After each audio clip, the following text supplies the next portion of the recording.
छत्तीसगढ़ विधानसभा के बजट सत्र के तीसरे दिन भाजपा विधायक राजेश मूणत ने ध्यान आकर्षण के जरिए कोल परिवहन और उससे संबंधित परमिट की स्वीकृति के मुद्दे को सदन में उठाया। जवाब देते हुए सीएम विष्णुदेव साय ने कहा कि इससे संबंधित मामले की ईडी जांच कर रही है।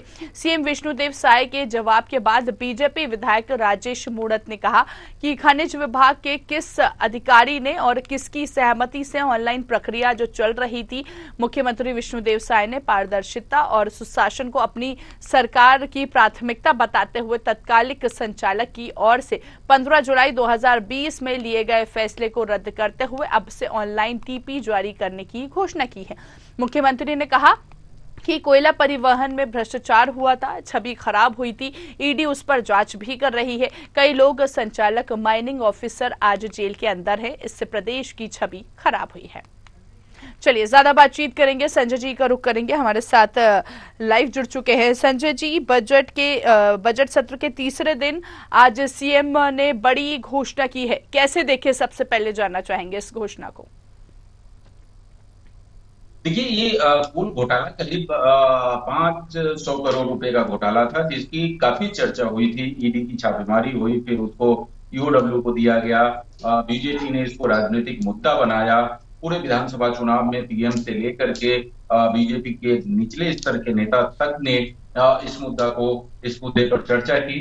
और आपको पता है कि आईएएस सामूहिक बिश्नोई, जो कि तत्कालीन परिवहन संचालक थे, खनिज संचालक थे, उनके सहित कई लोग जो है जेल में हैं।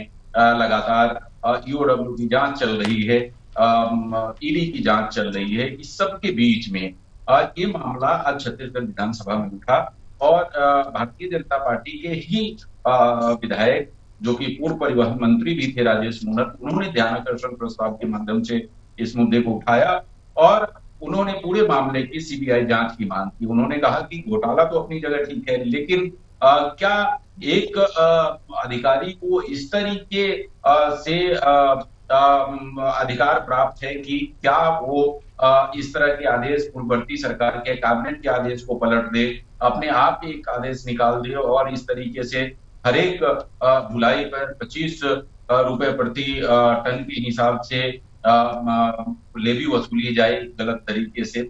ये पूरा मामला जो है बहुत गंभीर प्रश्न खड़ा करता है और इस पूरे मामले में छत्तीसगढ़ सरकार की पूरे देश में बदनामी हुई है। लिहाजा पूरे मामले की सीबीआई जांच किया जाए और जो इसके लिए दोषी है और जिनका संरक्षण प्राप्त था अधिकारियों को, उनके खिलाफ भी कार्रवाई हो। हालांकि प्रश्न का जवाब देते हुए, ध्यानाकर्षण का जवाब देते हुए छत्तीसगढ़ के मुख्यमंत्री विष्णुदेव साय, जो जिनके पास खनिज विभाग का प्रभार भी है, उन्होंने इस बात को स्वीकार किया कि पूरे मामले में भ्रष्टाचार हुआ। गलत तरीके से जो ऑनलाइन पद्धति थी उसको खत्म करके ऑफलाइन किया गया और इसमें लोगों से पैसे वसूले गए, लोगों को परेशान किया गया। इस बात को उन्होंने स्वीकार किया और कहा कि इसी वजह से जो आईएएस अधिकारी है वो जेल में है। पूरे मामले की जांच चल रही है और जांच होगी और भी जो दोषी लोग हैं उनके खिलाफ कार्रवाई होगी। और साथ ही उन्होंने एक बड़ी घोषणा की कि जो पिछली सरकार ने जो ऑनलाइन सिस्टम था पूर्ववर्ती बीजेपी सरकार की, उसको ऑफलाइन कर दिया था, उसको फिर से ऑनलाइन करने की घोषणा मुख्यमंत्री विष्णुदेव साय ने विधानसभा में की है। और उन्होंने कहा कि इसके घोषणा करने से ही जो सिस्टम था जिसके कारण पूरा भ्रष्टाचार हो रहा था, वो सिस्टम अपने आप खत्म हो जाएगा और व्यापारियों को अब ऑनलाइन परमिट मिलेगी। उनको किसी अधिकारी के चक्कर नहीं लगाने पड़ेंगे, उनको कहीं पैसे देने नहीं पड़ेंगे, बल्कि वो अपने ऑफिस से ही ऑनलाइन परमिट निकाल सकते हैं और इससे पूरा भ्रष्टाचार का सिस्टम खत्म। बिल्कुल संजय जी, ऑनलाइन की जो घोषणा सीएम ने की है, क्या लगता है कि इसका आने वाले दिनों में असर होगा? यानी कि लोकसभा चुनाव को देखते हुए ये घोषणा की है। देखिए, ये जो पूरा सिस्टम है, इसे आम लोगों का बहुत ज्यादा कुछ लेना देना नहीं है। जो परिवहन व्यापारी है, जो कोल व्यापारी है, सीधे सीधे उनका लेना देना है। फैक्ट्री संचालक जो है, चाहे वो आयरन ओर के संचालक हो या फिर आयरन ओर को लेकर के स्टील इंडस्ट्री में ज्यादा कोल का उपयोग होता है। जो एनर्जी इंडस्ट्री है उसमें होता है, जो पावर प्लांट है वहां पर ज्यादा कोल का उपयोग होता है। तो कोल परिवहन जो होता है एसईसीएल और बाकी जगह से, जो बड़ी फैक्ट्रियों में होता है, बड़े उद्योगपति करते हैं, उनसे सीधा सीधा संबंध है।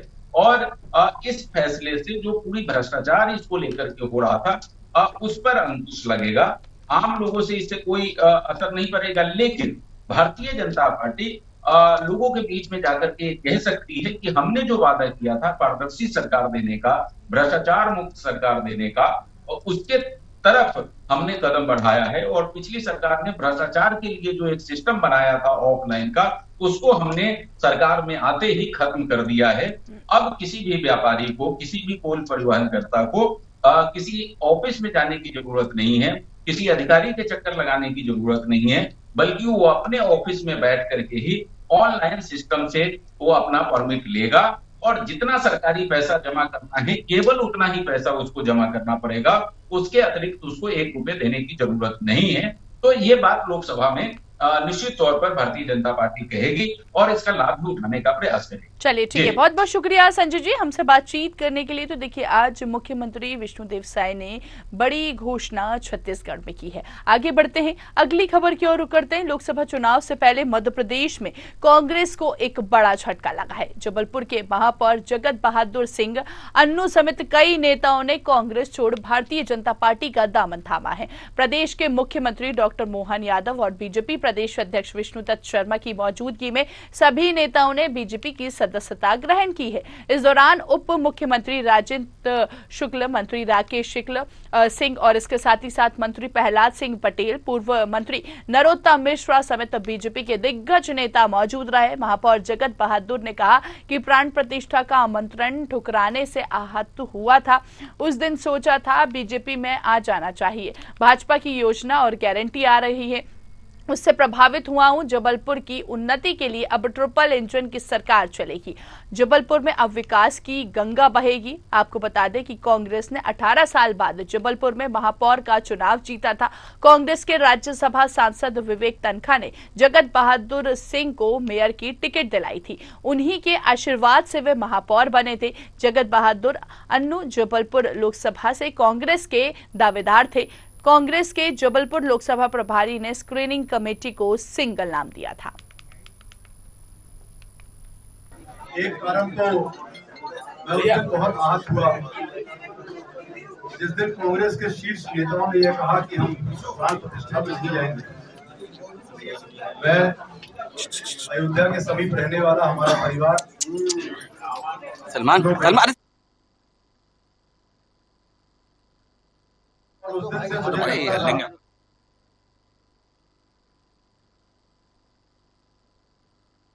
की रीति नीति, विकास और माननीय यशस्वी प्रधानमंत्री नरेंद्र मोदी जी द्वारा जो देश में बड़ी योजनाएं और उनकी गारंटी आ रही है, उसको लेकर मैं काफी दिनों से विचार कर रहा था और अत्यंत प्रभावित हुआ।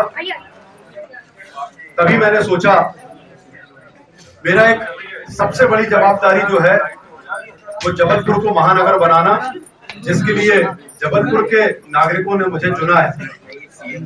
मेरा सबसे पहला दायित्व तो बनता है कि मैं जबलपुर की उन्नति के लिए काम करूं। उनके साथ हमारी बहन पार्षद हैं, उन्होंने भी भारतीय जनता पार्टी की सदस्यता ग्रहण की है।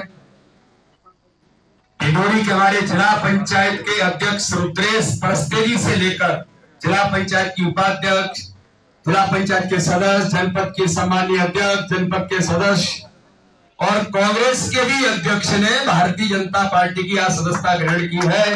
डिंडोरी कांग्रेस मुक्त होने की कगार पर पहुंच गया। शुक्ला जी हमारे आज उन्होंने भी भारतीय जनता पार्टी की सदस्यता ग्रहण की है।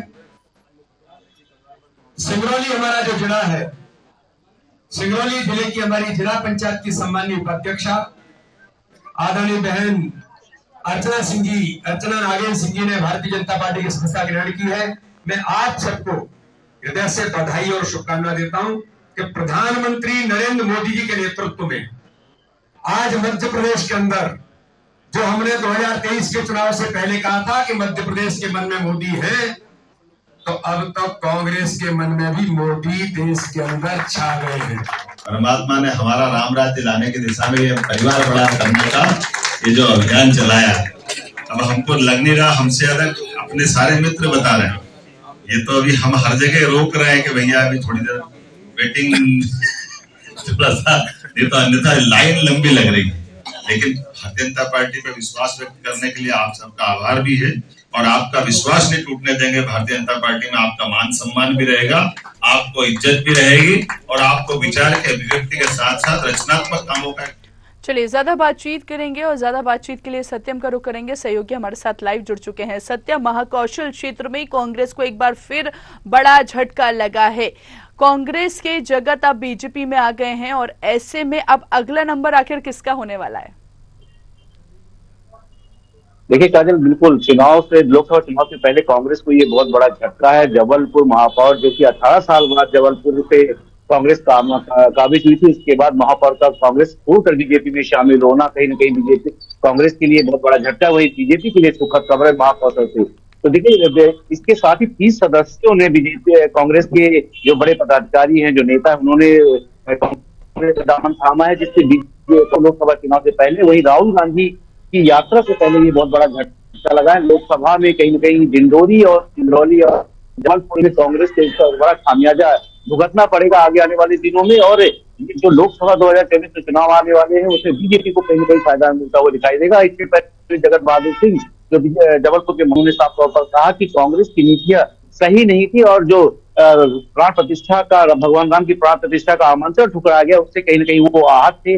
अब मध्य प्रदेश में जबलपुर ट्रिपल इंजन की सरकार चलेगी, जो केंद्र की सरकार है, राज्य सरकार है, और नगरीय प्रशासन की जो महापौर की सरकार है, वो कहीं न कहीं ट्रिपल इंजन की सरकार विकास काम करेगी। तो प्रधानमंत्री नरेंद्र मोदी के 2047 की विजन को लेकर भी उन्होंने बात की कि जो बीजेपी की नीति और रीति है वो उससे प्रभावित होकर उन्होंने बीजेपी को ज्वाइन किया है, और आगे आने वाले दिनों में जबलपुर को एक लेकर जाएंगे। जबलपुर के लिए लगातार काम करते रहे। डिंडोरी के भी कई सदस्यों ने राजस्थानी जिला पंचायत अध्यक्ष की बात करें, और उसके बाद जिला पंचायत उपाध्यक्ष और डिंडोरी के सदस्यता ग्रहण की है, उसके साथ लोगों ने भी सदस्यता ग्रहण। तो कहीं न कहीं कांग्रेस के लिए बड़ा झटका है, और आगे आने वाले लोकसभा चुनाव में निश्चित तौर पर इनको भुगतना पड़ेगा।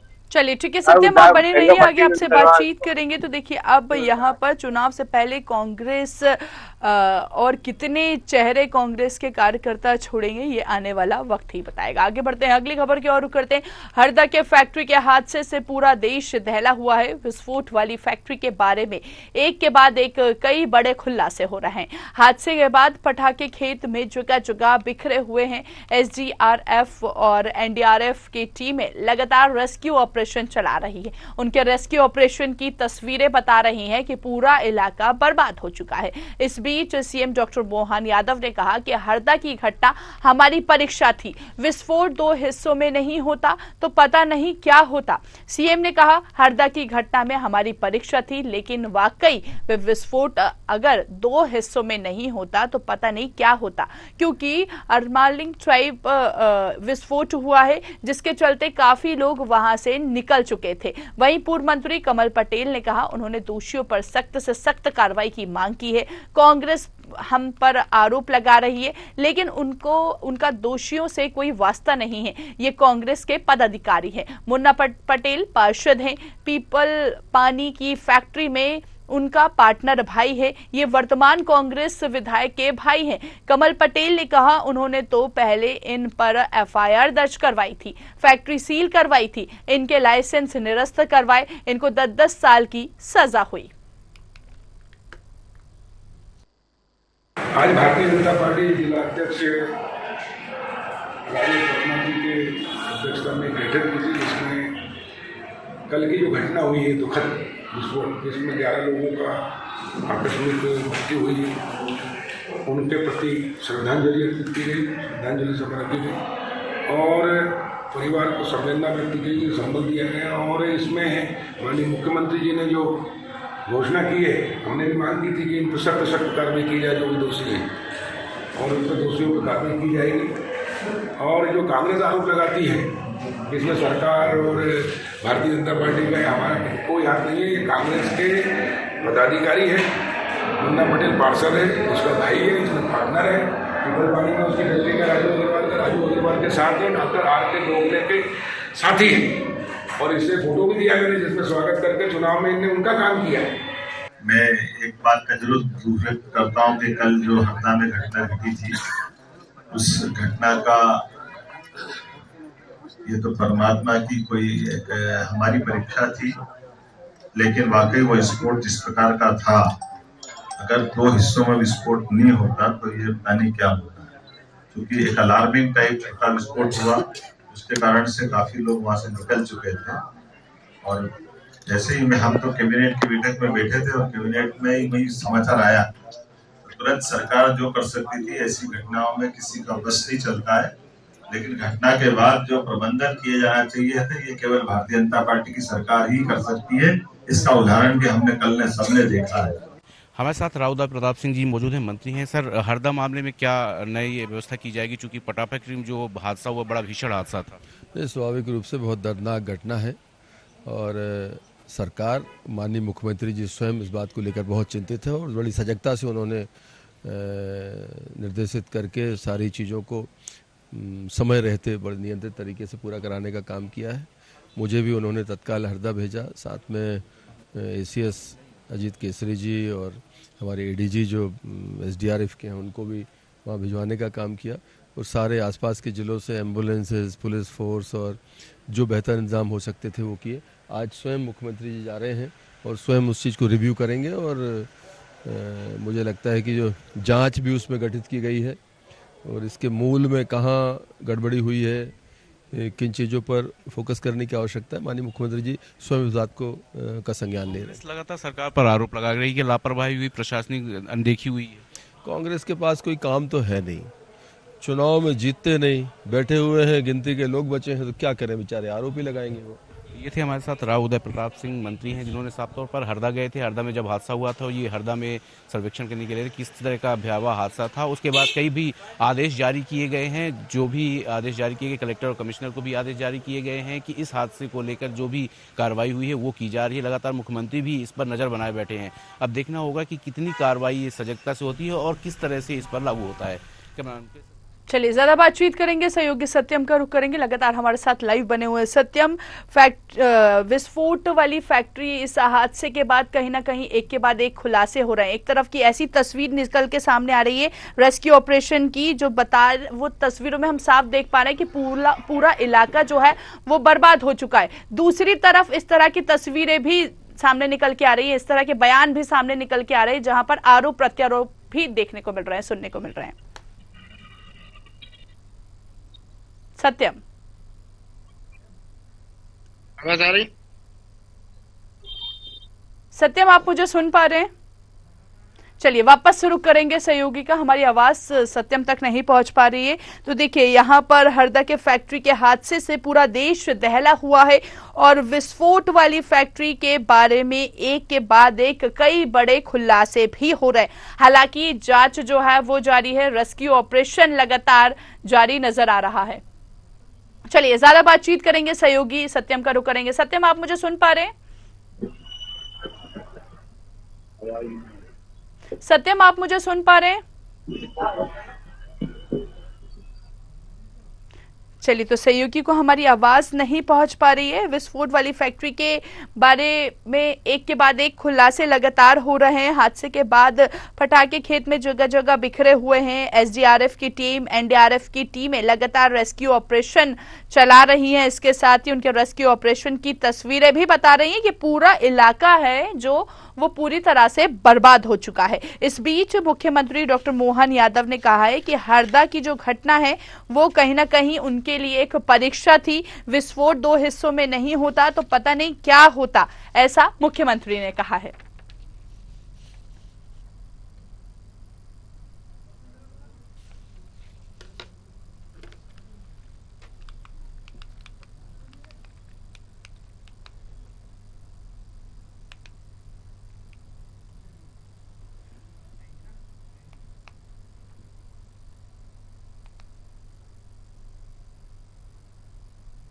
चलिए आगे बढ़ते हैं। अगली खबर की ओर रुख करते हैं। उत्तर प्रदेश में बीजेपी ने 2024 के लोकसभा चुनाव के में 80 सीट जीतने का लक्ष्य रखा है। इसके लिए भाजपा मिशन डिमोलिशन अभियान चला रही है। बीजेपी दूसरे दलों में लगातार सर्जिकल स्ट्राइक कर रही है। पार्टी की कोशिश यही है कि चुनाव से पहले हर दल के जो प्रमुख नेता हैं उन्हें अपने साथ जोड़ लिया जाए। इससे पार्टी ब्लॉक स्तर से लेकर नगर पालिका तक जमीन पर खुद को और मजबूत कर सके। लखनऊ में बुधवार को भाजपा मुख्यालय में अलग अलग दलों के 319 नेताओं ने बीजेपी का दामन थामा। इसमें 6 क्षेत्रों के 60 नगर पालिका, नगर पंचायत अध्यक्ष, 25 ब्लॉक प्रमुख, 125 नगर निगम पार्षद, 109 जिला पंचायत के सदस्य शामिल रहे। इस दौरान भाजपा प्रदेश अध्यक्ष भूपेन्द्र चौधरी, दोनों डिप्टी सीएम केशव प्रसाद मौर्य, ब्रजेश पाठक भी मौजूद रहे।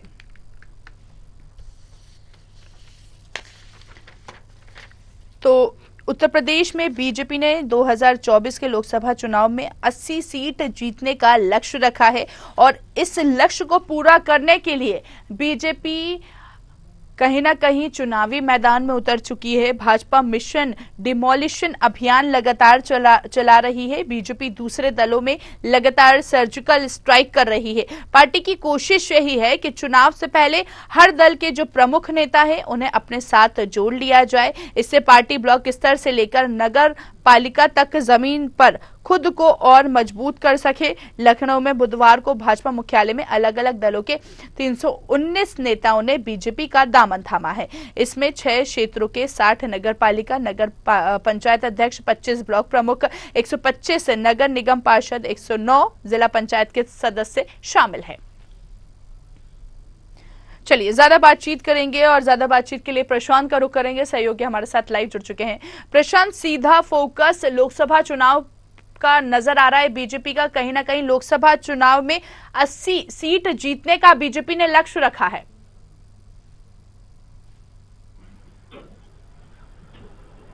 चलिए प्रशांत, सहयोगी को हमारी आवाज नहीं पहुंच पा रही है, वापस रुक करने का प्रयास करेंगे। तो देखिए, भाजपा मिशन डिमोलिशन अभियान लगातार चला रही है। बीजेपी दूसरे दलों में लगातार सर्जिकल स्ट्राइक भी कर रही है।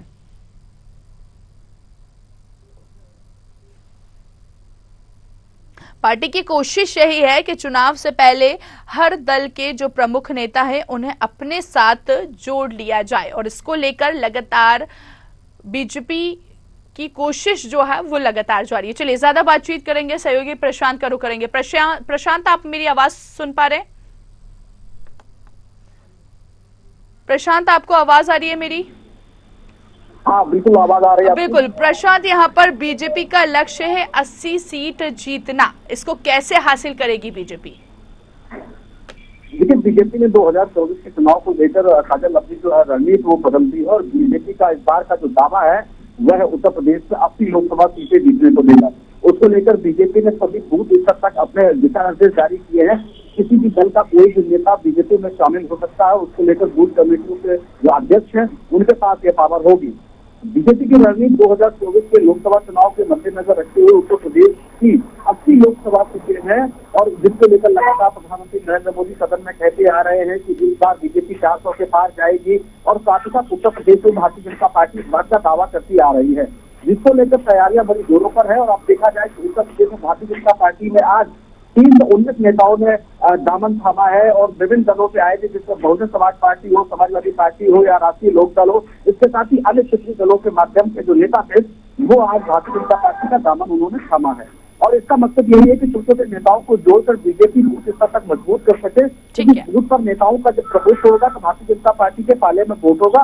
इसको लेकर ये रणनीति भारतीय जनता पार्टी ने यहाँ रखी है कि जैसे ही छोटे छोटे दलों के नेता अगर भारतीय जनता पार्टी में शामिल होते हैं तो उनके परिवार के साथ जाति वोटों पर भी असर पड़ेगा और इससे भारतीय जनता पार्टी को फायदा होगा। जिसको लेकर ये जो कहा जाए कि महाअभियान भी चलाया जा रहा है कि बूथ स्तर पर भी अन्य दलों के लोगों को जोड़ा जाए।